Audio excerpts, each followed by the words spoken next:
In June 1983, Lieutenant Colonel Wayne M. McDonald submitted a memorandum titled Analysis and Assessment of Gateway Process.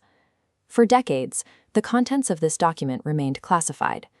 The Army had tasked McDonald with a specific objective: to assess the validity and practicality of the gateway experience for intelligence applications. To accomplish this, McDonald needed to strip away the occult stigma traditionally attached to altered states of consciousness. He required a strictly scientifically valid model. He approached the problem by synthesizing data across multiple disciplines, integrating biomedical engineering, quantum mechanics, and theoretical physics. The resulting report represents a rigorous, physicalist attempt to map the precise mechanics of human consciousness. To build this model, McDonald first establishes baseline biomedical factors, beginning with how hypnosis operates in the brain. Hypnosis works by disengaging the left hemisphere of the brain, the logical screening component, allowing direct communication with the non-critical, pattern-oriented right hemisphere. This anatomical diagram illustrates the sensory cortex homunculus, the brain's physical map accessed directly during these states. Transcendental meditation operates differently. As shown in figures B and C, concentration draws energy up the spinal cord, creating acoustic standing waves within the third and lateral ventricles. Biofeedback takes yet another approach.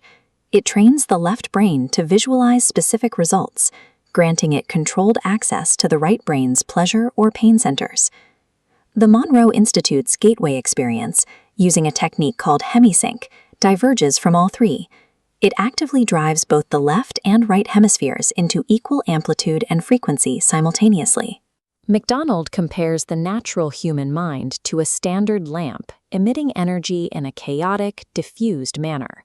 Hemi-Sync acts like a laser, producing a disciplined, tightly focused stream of light. The gateway process is not a state of passive relaxation.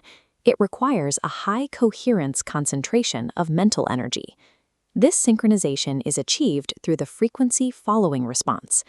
When the brain hears offset audio tones in each ear, it deduces a beat frequency and entrains its own electrical output to match it. As the subject reaches profound physical quietude, their heart rate slows. This reduces blood pumping force into the aorta, eliminating what McDonald calls the bifurcation echo. This animation illustrates the result. The chaotic pulses within the aorta smooth out, and the heart generates a steady, rhythmic sine wave vibrating at roughly 7 Hz. This wave travels up to vibrate the fluid-filled ventricles of the brain. The human body itself becomes a coherent oscillator, radiating energy. This specific 7 to 7.5 Hz frequency matches the resonance of the Earth's electrostatic field. By matching this frequency, the body enters a state of entrainment, functioning as a medium capable of conveying signals through the planet's ionosphere. These microscopic biological motions create a direct physical bridge between the individual subject and the global environment. To explain how this synchronized mind gathers information, McDonald shifts from biology to quantum mechanics. He defines the universe not as solid matter, but as a complex system of interacting energy fields. Look at the ripples created by dropping 3 pebbles into a pond. The overlapping waves encode information about their location and size. Energy creates meaning through this exact kind of interference pattern, projecting a living framework known as a hologram. This diagram, the consciousness energy grid, illustrates the theory that the human mind is also a hologram. Notice the left hemisphere's description. It acts as the mind's software, taking complex 3-dimensional holographic input and reducing it into discrete 2-dimensional data points. The right hemisphere, operating holistically, acts as the primary receptor for the larger universal hologram. McDonald bases this model on the holographic mind theories developed by neuroscientist Carl Pribram and physicist David Bohm. Consciousness in this framework is the act of the mind reading the universal hologram, comparing the frequency and geometry of incoming energy against its own memory. This brings the report to the mechanics of transcending time and space. The physical boundary for this transition is Planck's distance, 10 to the -33rd centimeters. Below this threshold, traditional physics break down. Look at this oscillating wave graph. At its peak and trough, the wave reaches total rest. If frequency is high enough, these rest points drop below Planck's distance, and consciousness clicks out into the absolute, a state of infinite energy.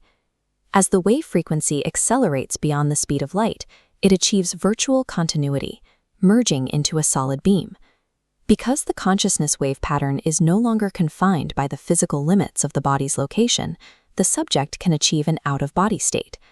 The gateway method trains the mind to systematically cross this threshold, navigating the intermediate dimensions between physical reality and the absolute. To understand where the gateway participant travels, the report scales up to the cosmological level, describing the universe as an immense self-contained spiral, or torus. This diagram shows the cosmic egg model. It dictates that energy is ejected from a white hole, travels along the outer shell, and returns through a black hole. In this model, time is not an absolute constant. It is simply a measure of change as energy evolves into more complex forms along this specific path. Here we see our own galaxy's position, caught in the downturn of the stream, moving toward the black hole at the bottom. By reaching a state of high coherence, a gateway participant attunes their consciousness to this overarching hologram, allowing them to perceive the past, present, and future simultaneously. With the theoretical mechanics established, McDonald outlines the practical intelligence applications: Focus 15 for accessing the past, Focus 21 for the future, and patterning for projecting intentions. The primary tool for safely navigating these states is the energy balloon, a visualization technique designed to regulate energy flow and protect the subject in the field.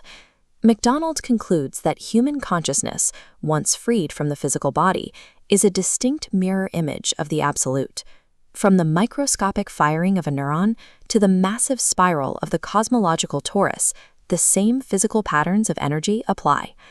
The 1983 assessment stands as a rigorous physicalist blueprint. It maps a precise mechanical interface between human neurophysiology and the underlying quantum matrix of reality.